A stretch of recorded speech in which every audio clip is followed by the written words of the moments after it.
ఇది బాదామిలో ఒకటవ గుహ. 6వ శతాబ్దంలో ఎర్రటి రాతితో చెక్కిన ప్రాచీన కళామందిరం. మెట్లు ఎక్కితే ముందుగా గణాలు, శివుడి ఆటల సహచరులు కనిపిస్తారు. లోపల అద్భుతమైన నటరాజ 18 చేతులతో 81 నృత్య భంగిమలు చూపిస్తాడు. దగ్గరలోనే మహిషాసుర మర్దిని దుర్గమ్మ చెడుపై మంచి గెలుపుకు ప్రతీకగా ఉంటుంది. ఇంకా లోపల అర్ధనారీశ్వరుడు, శివ పార్వతుల సమ్మేళనం మరియు హరిహరుడు, శివ విష్ణువుల ఏకత్వం ఉంటుంది.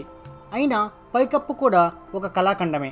నాగరాజు, గగన విహారులు, మిథున దృశ్యాలు ఉంటాయి. అంతరాల గర్భగృహంలో నంది ఎదురుగా శివలింగం శాశ్వత శక్తికి ప్రతీక.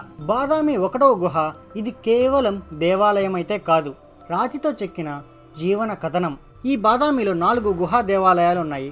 వీటిని ఈ కింద ఇక్కడ టచ్ చేసి చూసేయండి. వెంటనే లైక్ కొట్టచ్చు కదా, అలాగే సబ్స్క్రైబ్ కూడా చేసేయండి.